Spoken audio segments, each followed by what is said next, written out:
বিসমিল্লাহির রহমানির রহিম।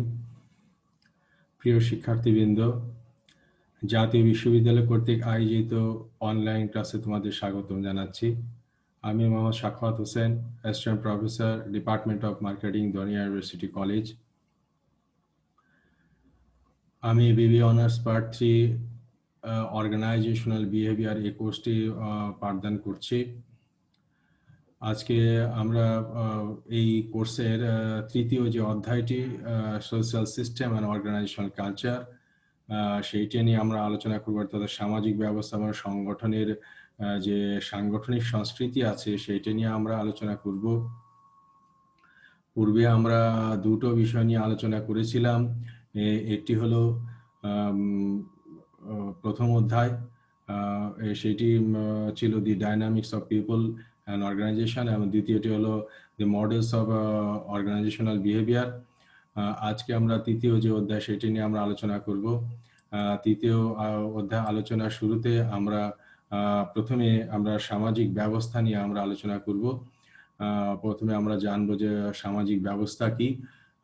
সামাজিক ব্যবস্থা মূলত দুটো শব্দের সমন্বয়ে গঠিত, তাই একটি হলো সমাজ আর অন্যটি হলো পদ্ধতি। তো এই যে সামাজিক ব্যবস্থা, এখানে আমরা জানি যে মানুষ একসঙ্গে বসবাস করে এবং তারা পারস্পরিক প্রয়োজন ও চাহিদা মেটানোর জন্যই তারা সমাজের যে ব্যবস্থা এটা তৈরি হয়। অর্থাৎ মানুষ যখন একসঙ্গে বসবাস করে এবং তারা যখন পরস্পরের চাহিদা প্রয়োজন মেটায় তখন সমাজ ব্যবস্থা গড়ে ওঠে। আর এই যে সমাজ ব্যবস্থা, এটা একটা পদ্ধতির মধ্যে চলে। আর পদ্ধতি হলো কোনো সুনির্দিষ্ট কার্য সম্পাদনের লক্ষ্যে নিয়মতান্ত্রিকভাবে কর্ম সম্পাদনের একটা প্রক্রিয়া। এবং এই বিষয়টি যখন কোনো সমাজ ব্যবস্থায় অন্তর্ভুক্ত হয়, অর্থাৎ সমাজ যখন সুনির্দিষ্ট কার্যক্রম সম্পাদনের জন্য যখন নিয়ন্ত্রিত উপায়ে তাদের কার্য পরিচালনা করে, তখন সেটাকে আমরা সামাজিক পদ্ধতি আমরা বলে থাকি। সামাজিক পদ্ধতি সম্পর্কে নিউস্ট্রম ও কিথ ডেভিস যে কথাটি বলেছেন সেটা এরকম যে social system is a complex set of human relationship interacting in many ways, অর্থাৎ বিভিন্ন পথে আন্তঃক্রিয়াশীল মানবিক সম্পর্কের জটিল সমাবেশকে সামাজিক পদ্ধতি বলে। অর্থাৎ সমাজে বিভিন্ন ব্যক্তিরা বসবাস করেন, তারা পরস্পরের সাথে সুখ দুঃখ সহ বিভিন্ন বিষয়ে আলাপ আলোচনা, পারস্পরিক স্বার্থ সংশ্লিষ্ট আলোচনা, তারা একসাথে চলেন, বিভিন্ন আনুষ্ঠানিক কার্যক্রম অংশগ্রহণ করেন, সামাজিক কার্যক্রম পরিচালনা করেন। এবং এই যে সম্পর্কগুলো, মানবিক সম্পর্কের একটা জটিল সমাবেশ তৈরি হয়। অর্থাৎ অনেকগুলো এখানে আচরণ আমরা লক্ষ্য করে থাকি। এই সম্পর্কে যে জটিল সমাবেশ সেটাকে সামাজিক পদ্ধতি বলে। তো ব্যবসা সংগঠনও, এই যে আমরা যে ব্যবসা সংগঠন আমরা এই সংগঠনের যে সামাজিক সিস্টেম বা পদ্ধতি, এর ভিতরে অনেকগুলো বিভাগ রয়েছে, যেমন ক্রয় বিভাগ, বিক্রয় বিভাগ, অর্থ বিভাগ, হিসাব বিভাগ, কর্ম বিভাগ ইত্যাদি। এবং প্রত্যেকটি বিভাগই পরস্পরের সাথে সম্পর্কিত, তাই তাদের মধ্যে আন্তঃক্রিয়াশীল বা সামাজিক পদ্ধতি বিদ্যমান থাকে। তো এই হলো আমাদের সামাজিক ব্যবস্থা। এখন আমরা যে বিষয়টি নিয়ে আমরা আলোচনা করি সেটা হলো সামাজিক সংস্কৃতি। মানুষ যে সামাজিক ব্যবস্থার মধ্যে বসবাস করে, সামাজিক ব্যবস্থার মধ্যে থাকে, সামাজিক ব্যবস্থা বা পদ্ধতি অনুযায়ী তারা চলে। তো সেই ক্ষেত্রে তাদের ভিতরে বিভিন্ন ধরনের আচার আচরণ, বিশ্বাস, মূল্যবোধ এগুলো তৈরি হয় এবং এগুলোকে আমরা সংস্কৃতি বলি। মানুষের যে সংস্কৃতি, তার অভ্যন্তরীণ আচরণকে সেই সংস্কৃতিটা প্রভাবিত করে। ছোটবেলা থেকেই প্রত্যেকটি শিশু সংস্কৃতির মধ্যে থেকে বড় হয় এবং বড় হয়ে তাদের ভিতরে একটা বিশ্বাস, মূল্যবোধ, আচার আচরণ, নীতি জ্ঞান এগুলো তৈরি হয়, তাদের কর্মপন্থা নির্ধারিত হয়ে থাকে। তো তেমনিভাবে সংগঠন ও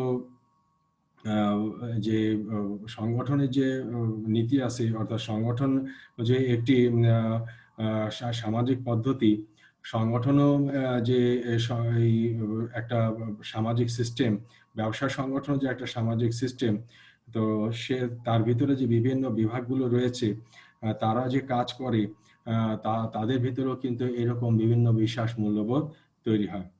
তো একজন ব্যক্তি যখন একটা সংস্কৃতির মধ্যে বড় হয়, তার ভিতরে বিভিন্ন ধরনের যে বিশ্বাস মূল্যবোধ নীতিজ্ঞান তার তৈরি হয়, ধর্মীয় বিশ্বাস তৈরি হয়। তো সে কিন্তু কোনো সংগঠনে কাজ করতে গেলে তার ওই বিশ্বাস মূল্যবোধ নীতিজ্ঞান ধর্মীয় অনুভূতি এগুলোর সাথে মেলানোর চেষ্টা করে সংগঠনের সংস্কৃতির সাথে। যদি সেগুলো মেলে তাহলে সে খুব সহজে সেখানে কাজ করতে পারে। আর যদি না মেলে তাহলে সে নতুন কাজ করার চেষ্টা করে যতক্ষণ পর্যন্ত সে না পাচ্ছে। আবার অনেকেই আছে যে ধর্মীয় বিশ্বাসের প্রতি তাদের প্রবল তারা অটুট থাকে, তাদের মনোভাব অটুট থাকে। ধর্মীয় যে অনুভূতি এইটি বা ধর্মীয় যে বিশ্বাস, যদি কোনো প্রতিষ্ঠান সেই বিশ্বাস বা অনুভূতি তারা মেনে না চলে, তাহলে তারা সেই ক্ষেত্রে তারা কাজ করতে চায় না। তো এইভাবে আমরা এই সামাজিক যে সংস্কৃতি এই যে আমরা লক্ষ্য করি। তো সামাজিক যে মূল্যবোধ নীতিজ্ঞান শিক্ষা বিশ্বাস ধর্মীয় ইত্যাদি সমন্বয়ে সমাজের সংস্কৃতি গঠিত হয়। সামাজিক সংস্কৃতির ভিত্তিতে আমরা ৩ ধরনের মানুষ আমরা লক্ষ্য করি। একটা হলো অধঃসামাজিক, একটা হলো ঊর্ধ্ব সামাজিক, একটি হলো আদর্শ শ্রেণী। এখন আমরা দেখব যে অধঃসামাজিক যে বিষয়টি অর্থাৎ মানুষ তারা কেমন। এখানে অধঃসামাজিক শ্রেণীর লোকেরা মানুষকে এড়িয়ে চলার চেষ্টা করে। অর্থাৎ তারা নিজেরা নিজেদের মতো চলে, অন্যদের সাথে তেমন একটা প্রতিক্রিয়া করে না। দ্বিতীয় যেটা আসলে ঊর্ধ্ব সামাজিক যারা মানুষ আছে তারা নিজেকে প্রকাশে ব্যস্ত থাকে, নিজেকে নিয়ে ব্যস্ত থাকে, নিজেকে তুলে ধরতে চায়। আর দ্বিতীয় যেটা আছে আদর্শ শ্রেণী, সেটি অধঃ শ্রেণী এবং ঊর্ধ্ব শ্রেণী মিলেই তৈরি। এই দুই ধরনের ব্যক্তির সমন্বয়ে এখানে এই আদর্শ শ্রেণী তৈরি হয়ে থাকে। তো এই হলো সামাজিক সংস্কৃতি। এবং সামাজিক সংস্কৃতি সম্পর্কে বা সামাজিক পদ্ধতির সংজ্ঞা দিতে নিউস্টম ডেভিস যে কথাটি বলেছেন সেটা হলো এরকম যে সামাজিক সিস্টেম বলতে বোঝায় এক সেট জটিল মানবীয় মূল্যবোধ এবং সম্পর্ক যা অসংখ্য উপায়ে পারস্পরিক ঘাত প্রতিঘাতের সমন্বয়ে গঠিত। অর্থাৎ মানুষের যে মানবীয় মূল্যবোধ এগুলো সমাজের বিভিন্ন ঘাত প্রতিঘাতের মধ্যে দিয়ে তার ভিতরে তৈরি হয়। বিশ্বাস মূল্যবোধ ধ্যান ধারণা এগুলো তৈরি হয় এবং সমাজে যে এই ধারণা সৃষ্টির ক্ষেত্রে সামাজিক সিস্টেম দায়ী থাকে। সামাজিক সিস্টেমের কারণে সামাজিক সিস্টেমে চলে তাদের এগুলো তৈরি হয় এবং এগুলোর সমন্বয়ে একটি সামাজিক পদ্ধতির সৃষ্টি হয়ে থাকে। এই হলো সামাজিক কালচার। এরপরে আমরা যে বিষয়টি আমরা আলোচনা করব সেটা হলো ভূমিকা। ভূমিকা কি জিনিস এটা নিয়ে আমরা আলোচনা করব, যেটাকে আমরা রোল বলি। আমরা জানি যে প্রতিটি মানুষই তার পরিবারে এবং সমাজ জীবনে বিভিন্ন ধরনের ভূমিকা পালন করে থাকে। অর্থাৎ ভূমিকা বলতে একজন মানুষ যে যত ধরনের দায়িত্ব পালন করে বা কাজ করে সেগুলোকে আমরা বুঝে থাকি। একজন মানুষ কখনো সে পরিবারের সন্তান, বাবা, আবার কখনো ভাই, আবার কর্মক্ষেত্রে সে নির্বাহী, আবার কখনো অন্য মানুষের বন্ধু হিসাবে সে ভূমিকা রাখে। তো এখানে এই ভূমিকা বিষয়টি আসলে সমাজবিজ্ঞান থেকে নেওয়া হয়েছে। এখানে ভূমিকার অন্তর্নিহিত বিষয় যেগুলো আছে সেগুলো ক্ষমতা, কর্তব্য, অধিকার এবং দায়িত্ব। এবং একজন একটি সমাজ বা দলীয় ব্যবস্থায় দায়িত্ব পালন করতে গিয়ে একজন ব্যক্তি যে ধরনের আচরণ করে থাকে সেটাকেই আমরা সাধারণত আচরণ আমরা ভূমিকা আমরা বলে থাকি। কিট ডেভিস ভূমিকা সম্পর্কে যে কথাটি বলছে সেটা হলো যে অন্যদের সঙ্গে কার্য সম্পাদনের ক্ষেত্রে একজন ব্যক্তির কাছ থেকে যে ধরনের আচরণ প্রত্যাশা করা হয় সেটি হলো ভূমিকা। তো একজন ব্যক্তির বা একজন কর্মীর বহুবিধ ভূমিকা থাকতে পারে।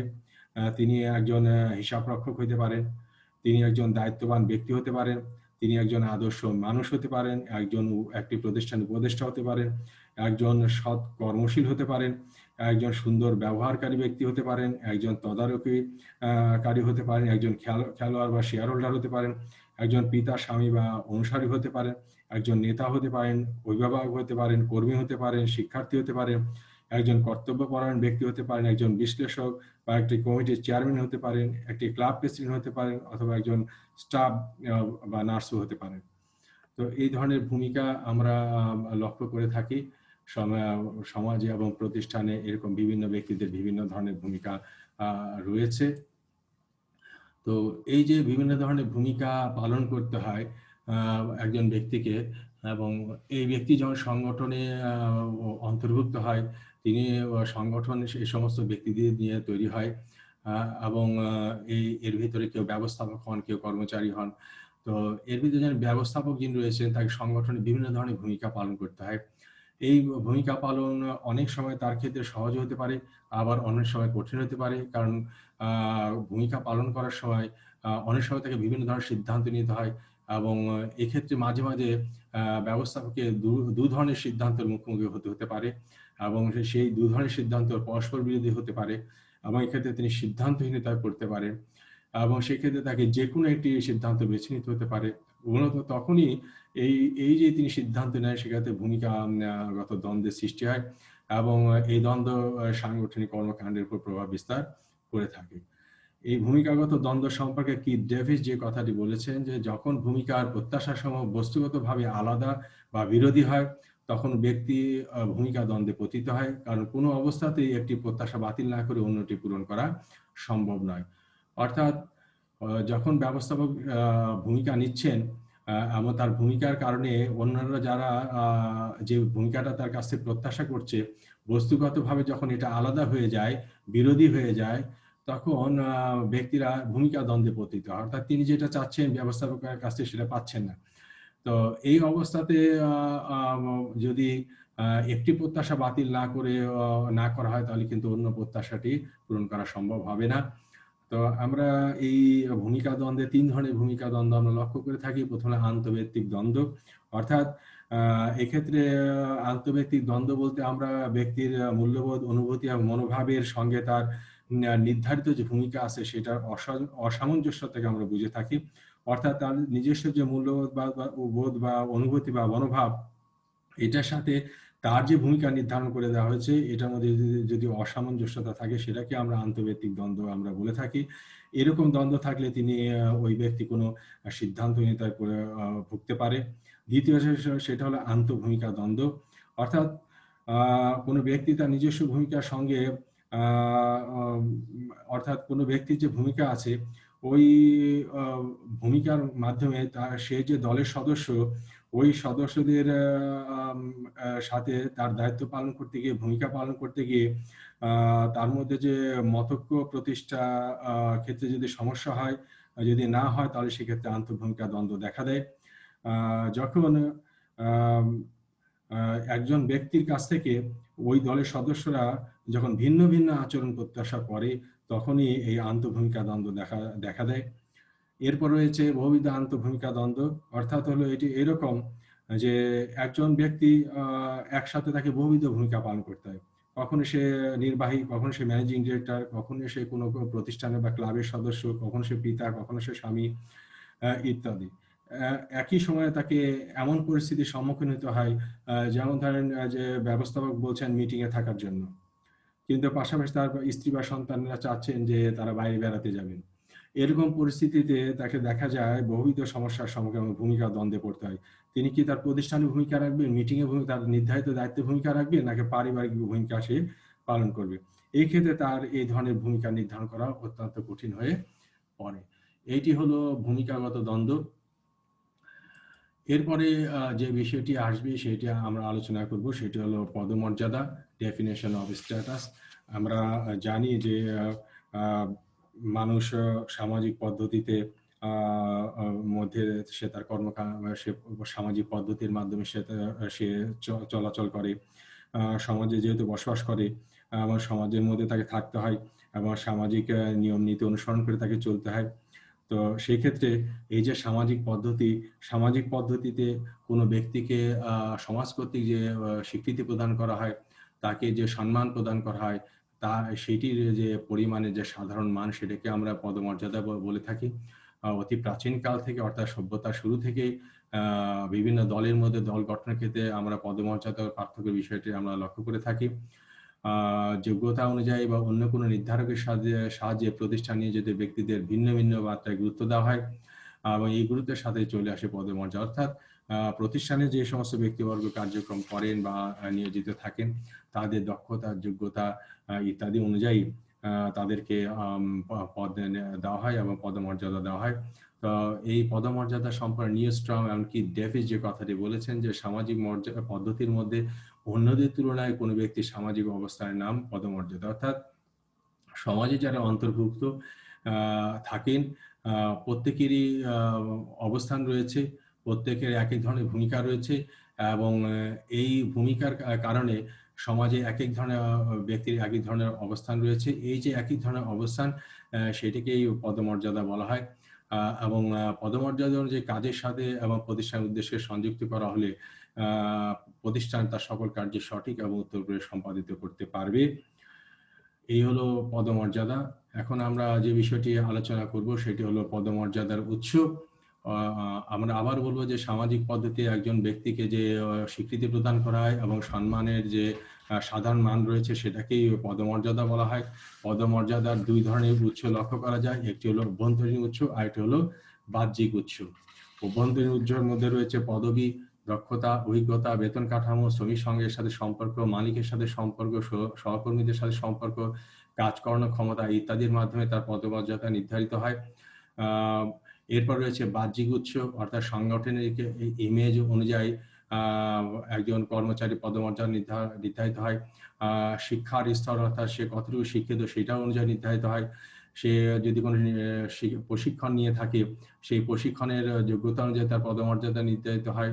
বয়স অনুযায়ী, নারী পুরুষ হিসাবে ইত্যাদি এবং বাইরের সঙ্গে চাপ, কেন্দ্রীয় সংঘের সাথে সম্পর্ক, রাজনৈতিক পরিচয় এবং পূর্ব চাকরি অভিজ্ঞতা ইত্যাদির উপরে পদমর্যাদা নির্ভর করে এবং এর উপর নির্ভর করে যে একটি প্রতিষ্ঠানে কোনো ব্যক্তি কিভাবে সে তার পদমর্যাদা পাবেন বা কোন স্তরে তিনি অবস্থান করবেন। তো এই ক্ষেত্রে নিউস্ট্রম এবং কি ডেভিস পদমর্যাদার আরো 10টি উৎসের কথা বলেছেন। প্রথমটি হলো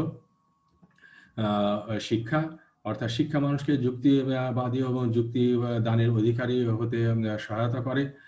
পাশাপাশি শিক্ষা মানুষকে সামাজিক মর্যাদা প্রদান করে। তো এই শিক্ষার উপরে মানুষের পদমর্যাদা নির্ভর করে। এরপরে যে বিষয়টি আছে সেটা কাজের স্তর বা পর্যায়। এটি সংগঠনে কাজের প্রকৃতি অনুযায়ী কাঠামো বিন্যস্ত হয় এবং বিভিন্ন কাঠামোতে বিভিন্ন পর্যায়ে পদ শূন্যতার সৃষ্টি হয় এবং এই পদগুলোকে বিভিন্ন নাম দেওয়া হয়, ব্যবস্থাপক, মহাব্যবস্থাপক, নির্বাহী ইত্যাদি। এই অনুযায়ী পদমর্যাদা নির্ধারিত হয়। এরপর যে সামর্থ্য, কর্মীদের কাজের সামর্থ্য অনুযায়ী তাদেরকে মর্যাদা দান করা হয়, অর্থাৎ পেশাগত সামর্থ্যের উপরে তার সাংগঠনিক পদে লাভ বিষয়টি নির্ভর করে। এরপরে যে বিষয়টি ডেভিস বলেছেন সেটা হলো কার্যগত দক্ষতা। একজন কর্মী সাধারণত এক পদে দীর্ঘদিন কাজ করে না। একটি কাজে অভিজ্ঞ হওয়ার পরে সে তার পদোন্নতি হয় এবং সে পরবর্তী ধাপে সে অগ্রসর হয়। তো এই অভিজ্ঞতার উপরে বা দক্ষতার উপর তার পদ নির্ভর করে। এরপর হচ্ছে কাজের প্রকৃতি। একজন মানুষ যে কাজটি করে সেইটার প্রকৃতির উপরে নির্ভর করে। সেখানে যদি পদ থাকে, ধাপে ধাপে উপরে ওঠার যদি পদ থাকে তাহলে সেই ক্ষেত্রে সে তার পদমর্যাদা সেভাবে নির্ধারিত হবে। এরপর হচ্ছে মোট মজুরি পরিমাণ, অর্থাৎ বেতনের উপরে অনেক সময় পদমর্যাদা নির্ভর হয়। যে বেশি বেতন পায় তার পদমর্যাদা বেশি, যে যার বেতন কম তার পদমর্যাদা কম। এরপর জ্যেষ্ঠতা, অর্থাৎ সংগঠনে যে সমস্ত কর্মী নিয়োজিত আছেন তার ভিতরে যারা জ্যেষ্ঠ অর্থাৎ সিনিয়র তারা আগে পদমর্যাদা বেশি পদমর্যাদা পাবেন, যারা জুনিয়র তারা কম মর্যাদা পাবেন। এরপর হচ্ছে বয়স। বয়সে পদমর্যাদার একটি উৎস। কি ডেভিস বলেছেন বয়সে পদমর্যাদার একটি উৎস। যার সাধারণত যারা নতুন জয়েন করেছে বা তরুণ কর্মী তাদের উপর সম্পূর্ণ দায়িত্ব বা কর্তব্য ক্ষমতা অর্পণ করা হয় না, ফলে তাদের পদমর্যাদা কম থাকে। ধীরে ধীরে তাদের যখন বয়স বাড়ে, ধৈর্য এবং প্রজ্ঞা বাড়ে, তখন তাদের পদমর্যাদা বাড়ে। এরপরে যে উৎসের কথা কি ডেভিস বলেছেন সেটা হলো মজুরি প্রদান পদ্ধতি। মজুরি প্রদানের পদ্ধতি রয়েছে। দক্ষতা এবং জ্যেষ্ঠতার ভিত্তিতে যদি উচ্চ মজুরি প্রদান করা হয় তাহলে তার পদমর্যাদা বেশি হবে, আর যদি বেতন কম পায় তাহলে পদমর্যাদা কম হবে। এরপর হচ্ছে কার্য পরিবেশ। পদমর্যাদার সাথে কার্য পরিবেশের বিষয়টি জড়িত। উচ্চ পদে যারা কাজ করেন তাদের অপেক্ষাকৃত ভালো কার্য পরিবেশ দেওয়া হয়। তাদের চেয়ার টেবিল, অফিস কক্ষ, শীতাতপ নিয়ন্ত্রিত ব্যবস্থা ইত্যাদি ব্যবস্থা থাকে। আর যারা সাধারণ পদে চাকরি করেন তাদের ক্ষেত্রে সেই ধরনের ব্যবস্থা থাকে না। এই হলো পদমর্যাদার উৎস। এরপরে যে বিষয়টি নিয়ে আমরা আলোচনা করব সেটা হলো পদমর্যাদার কাজ। অর্থাৎ পদমর্যাদা কি ধরনের কাজ করে, এর গুরুত্বটা কি। পদমর্যাদা কর্মীর যোগ্যতা ও সামর্থ্যের প্রতীক। পদমর্যাদা কর্তৃত্বের যে কাঠামো প্রণয়ন এবং বিভিন্ন ধরনের সামর্থ্যের অধিকারী কর্মীদের সম্মিলিতভাবে কাজ করার উৎসাহ যোগায়। পদমর্যাদার যে কাজ, প্রথমটি হলো প্রেষণা দান, অর্থাৎ পদমর্যাদা কর্মীকে প্রেষণা দান করে। এটি সবচেয়ে কম ব্যয়বহুল পদ্ধতি। এই পদ্ধতিতে কর্মীরা দীর্ঘদিন ধরে একত্রে কাজ করে থাকে। এরপরে যেই কার্য হচ্ছে প্রেষণা দান, পদমর্যাদা দায়িত্বশীল মনোভাব সৃষ্টি। পদমর্যাদার কারণে একজন কর্মীর ভিতরে দায়িত্ববোধ সৃষ্টি হয়। তিনি ওই পদমর্যাদার কারণে উচ্চতর স্থানে আসীন হতে পারেন এবং তিনি মনে করতে পারেন যে তিনি প্রতিষ্ঠানে একজন দায়িত্বশীল কর্মকর্তা। এরপর যেটি আছে সেটা যোগাযোগ ব্যবস্থার উন্নয়ন হয়। পদমর্যাদার কারণে সবাই বুঝতে পারে যে কার কি অবস্থান। সেক্ষেত্রে উচ্চ স্তর থেকে নিম্ন স্তরে যোগাযোগ ভালোভাবে প্রতিষ্ঠিত হয়। এরপর হচ্ছে পরিকল্পনার বাস্তবায়ন। যদি পদমর্যাদা দেওয়া হয় এবং পদমর্যাদা একজন কর্মচারীকে সন্তুষ্ট করতে অর্জনে সহায়তা করে, আর মানসম্মত বৃহদায়তন পণ্য উৎপাদনে একজন সন্তুষ্ট কর্মী চাই, এবং সন্তুষ্ট কর্মী হলে অবশ্যই তাকে পদমর্যাদা দিতে হবে, পদোন্নতি দিতে হবে, তাহলে সেই কাজটি সঠিকভাবে সম্পন্ন করবে। এরপরে যে বিষয়টি আসে সেটা হলো সংগঠনের সংস্কৃতি। সংগঠনের সংস্কৃতি বলতে হলে মানুষ সামাজিক জীব। মানুষ সংস্কৃতি দ্বারা প্রভাবিত হয়। মানুষের সংগঠনের মধ্যে অন্তর্ভুক্ত থাকে। সমাজ যে ব্যবস্থা রয়েছে, এই সমাজ ব্যবস্থার ভেতরে সংগঠন তার কার্যক্রম পরিচালনা করে। সেই সমাজের যে মানুষের যে সংস্কৃতি, সেটা দ্বারা সংগঠন প্রভাবিত হয়। সংগঠনের সংস্কৃতি বিষয়টি সংগঠন এবং সংস্কৃতি এই দুটি বিষয় সমন্বয়ে গঠিত। সংগঠন বলতে আমরা যেটা বুঝি সেটা দুই বা ততোধিক ব্যক্তির একটি দল, একটি সমন্বিত কাঠামো। আর সংস্কৃতি বলতে আমরা যেটা বুঝি যে সংগঠনের সদস্যদের যে বিশ্বাস, মূল্যবোধ, আচার আচরণ, রীতিনীতি ইত্যাদি সমন্বয় সংগঠনের সদস্যদের মধ্যে যে রেওয়াজগুলো, সেটাই সংগঠনের পদ্ধতি। কিট ডেভিস সাংগঠনিক সংস্কৃতি সম্পর্কে একটি কথা বলে, সেটা হলো সংগঠনের সংস্কৃতি একটি সংগঠনের সদস্যদের মূল্যবোধ, বিশ্বাস এবং রীতিনীতির সমষ্টি। অর্থাৎ সংগঠনের ভিতরে যারা কাজ করেন, সে কাজ করতে গিয়ে তাদের ভিতরে যে মূল্যবোধ, বিশ্বাস বা রীতিনীতির সৃষ্টি হয়, সেটি হলো সাংগঠনিক সংস্কৃতি। এসপি রবিনসও সংগঠনের সংস্কৃতি সম্পর্কে বলেছেন যে সংগঠনের সংস্কৃতি হচ্ছে সংগঠনের সদস্যদের সেই সব আচরণ বা বিশ্বাস, মূল্যবোধ যা অন্য সংগঠনদের নিজে থেকে পৃথক করে। তাহলে আমরা বুঝলাম যে সংগঠনের সংস্কৃতি হলো সংগঠনে অন্তর্ভুক্ত যারা ব্যক্তি রয়েছেন তাদের মূল্যবোধ, বিশ্বাস, আচার আচরণ বা রীতিনীতি ইত্যাদির সমন্বয় যে বিষয়টি, সেটি হলো সংগঠনের সংস্কৃতি। সংগঠনের সংস্কৃতি কতগুলো বৈশিষ্ট্য রয়েছে। প্রথম যে বৈশিষ্ট্য সেটি হলো পার্থক্যমূলক। প্রত্যেকটি সংগঠনের নিজস্ব সত্তা রয়েছে এবং পাশাপাশি একটি সংগঠনের সংস্কৃতি অন্য সংগঠনের সংস্কৃতি থেকে পৃথক, কারণ প্রত্যেকে তারা আলাদা পরিকল্পনা নিয়ে তারা পরিচালিত হয়। দ্বিতীয়টি হচ্ছে সমন্বিত। সংগঠনের যে সংস্কৃতি, এটা একটা সমন্বিত রূপ। এখানে সংগঠনের সাথে বিশ্বাস, মূল্যবোধ, আচার আচরণ, রীতিনীতি সমস্ত কিছু সমন্বিতভাবে এখানে থাকে, পাশাপাশি অবস্থান করে। এদের সমন্বিত রূপই হলো সংস্কৃতি। এইসবের মধ্যে কোনো দ্বিধাদ্বন্দ্ব থাকে না। এরপরে যে বিষয়টি আছে সেটা হলো স্থিতিশীল। সংগঠন যে লক্ষ্য বা প্রতিষ্ঠার উদ্দেশ্যের উপর প্রতিষ্ঠিত হয়, সেটির উপর নির্ভর করে প্রতিষ্ঠানের সংস্কৃতি গড়ে ওঠে। অর্থাৎ সংগঠন যে লক্ষ্য এবং উদ্দেশ্য থাকে সেইটা নিয়ে তারা কাজ করে বা সেইটার উপর ভিত্তি করে তাদের বিশ্বাস, মূল্যবোধ এগুলো তৈরি হয় এবং এটি সহজে পরিবর্তনশীল হয় না। এরপর হচ্ছে গ্রহণযোগ্য। সংগঠনের সংস্কৃতি অবশ্যই সকলের নিকট কম বেশি গ্রহণযোগ্য হতে হবে। গ্রহণযোগ্য না হলে কর্মীদের মধ্যে তারা বিব্রত হবে, সম্পর্ক রাখা সম্ভব হবে না, অর্থাৎ এটি অবশ্যই গ্রহণযোগ্য হবে। এরপরে যে বৈশিষ্ট্য সেটা প্রতীকী। সংগঠনের সংস্কৃতি সংগঠনের সামগ্রিক পরিচয় তুলে ধরবে। এটি একটা প্রতীক হিসেবে, সংগঠনের সংস্কৃতি সংগঠনের পরিচয় তুলে ধরার একটা প্রতীক হিসেবে ব্যবহৃত হবে। সংগঠন সমুদায় কার্যক্রমের প্রতীকী হবে এই সংগঠনের সংস্কৃতি। এরপর হচ্ছে উচ্চ ব্যবস্থাপনার প্রতিফলন। সংগঠনের যে সংস্কৃতি, এটি উচ্চতর যে ব্যবস্থাপনার ধারণার প্রতিফলন করে বা সংগঠনের সংস্কৃতির ধারক। অর্থাৎ যে রীতিনীতি, অর্থাৎ ব্যবস্থাপনা সার্বিক যে বিষয় বিবেচনা করে যে রীতিনীতি প্রয়োগ করে, সেই নীতিনীতির উপরেই কিন্তু ভিত্তি করে সংগঠনের সংস্কৃতি উৎপত্তি হয়। ফলে সংগঠনের যে ব্যবস্থাপক আছে তাদের চিন্তাধারার প্রতিফলনই এই সংস্কৃতির মাধ্যমে আমরা লক্ষ্য করে থাকি। এরপর হচ্ছে অন্তর্নিহিত। সংগঠনের যে সংস্কৃতি যতটা না বাইরে থেকে দেখা যায় তত তাকে বেশি অন্তর্নিহিতভাবে প্রকাশ থাকে, অর্থাৎ সংগঠনের কর্মকাণ্ডের মাধ্যমে তাদের সংস্কৃতিটা প্রকাশ পায়, এটা বাইরে থেকে এমনি দেখা যায় না। এরপর হচ্ছে উপসংস্কৃতি। প্রত্যেকটি সংগঠনের ভেতরে একক সংস্কৃতি থাকতে পারে, একাধিক উপসংস্কৃতি থাকতে পারে। বিশেষ করে যে সমস্ত বহুজাতিক প্রতিষ্ঠান রয়েছে তাদের নিজস্ব সংস্কৃতি থাকে, আবার বাইরে বিভিন্ন দেশে বা বিভিন্ন জাতিগোষ্ঠীর সাথে যখন কাজ করে তাদের এমনি বহুজাতিক অর্থাৎ উপসংস্কৃতিও থাকে। এরপরে যেটা হচ্ছে কেউই শ্রেষ্ঠ নয়, অর্থাৎ সাংগঠনিক সংস্কৃতির ক্ষেত্রে কোনো প্রতিষ্ঠানের শ্রেষ্ঠ বলা যাবে না বা কোনো প্রতিষ্ঠান বা সংগঠনের সংস্কৃতি শ্রেষ্ঠ বলা যাবে না। প্রত্যেকটি সংগঠনের আলাদা আলাদা সংস্কৃতি রয়েছে, তাদের কাছে সেটি শ্রেষ্ঠ। এবং সর্বশেষ যেটা বলা হচ্ছে শক্তির পার্থক্য। প্রতিষ্ঠানভেদে সংস্কৃতি সবল বা দুর্বল হতে পারে। এই পার্থক্য এটার পার্থক্য নির্ভর করে যারা কর্মী রয়েছেন তারা কিভাবে সংস্কৃতিকে তাদের নিজের আচরণের সাথে প্রয়োগ করছে তার উপর নির্ভর করে যে কোনো প্রতিষ্ঠানের সংস্কৃতি কতটুকু সবল বা দুর্বল হবে।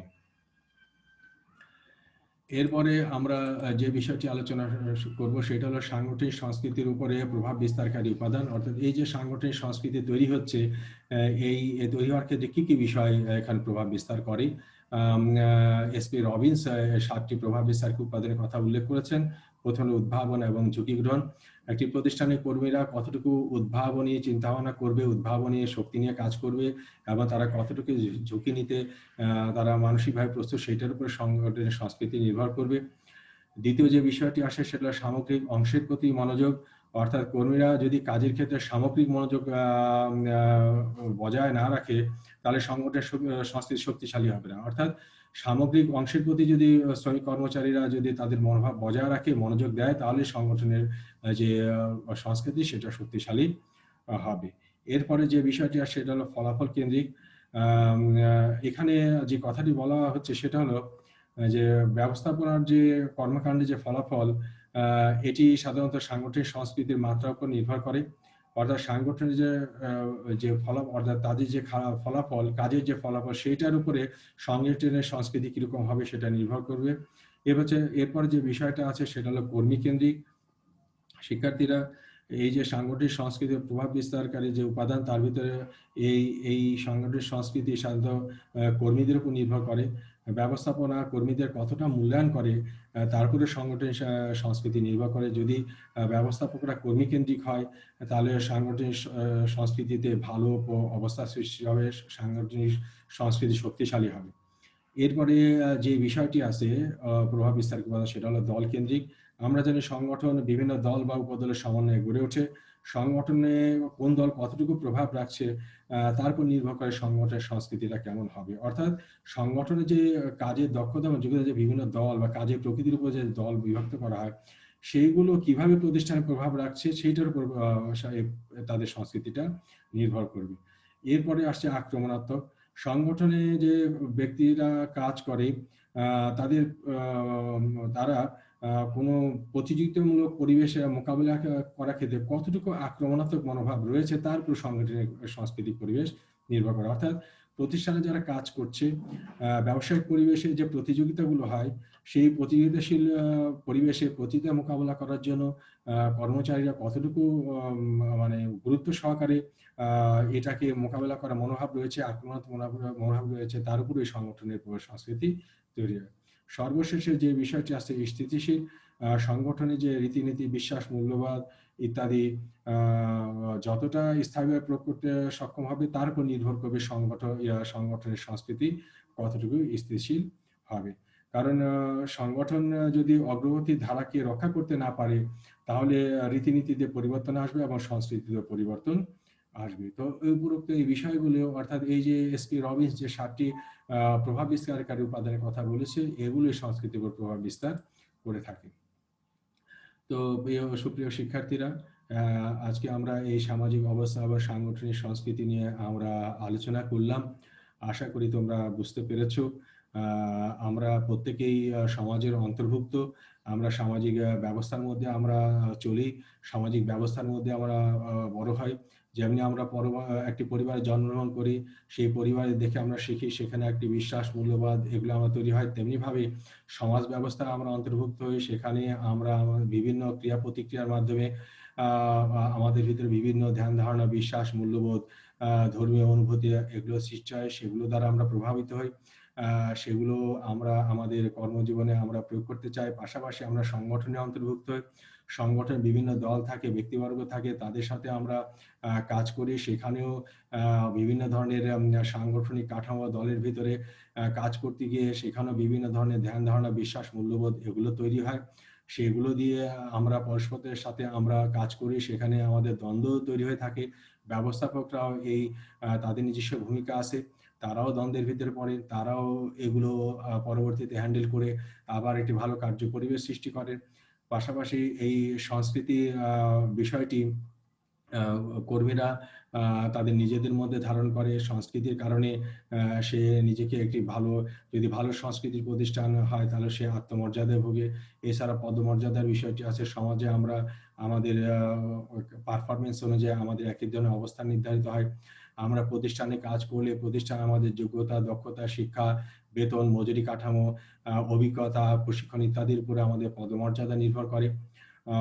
পাশাপাশি যে সাংগঠনিক যে সংস্কৃতি, আমার কর্মচারীদের পারফরমেন্সের মাধ্যমে সাংগঠনিক সংস্কৃতি তৈরি হয়। সংগঠন যে লক্ষ্য বা উদ্দেশ্য অর্জন করতে চায় সেইটার উপর ভিত্তি করে কাজ করতে গিয়ে সংগঠনের সংস্কৃতির সৃষ্টি হয়। সাংগঠনিক সংস্কৃতির উপরে এই কতিপয় বিষয় প্রভাব বিস্তার করে থাকে। তো সে প্রিয় শিক্ষার্থীরা, আজকের আলোচনা এই পর্যন্ত।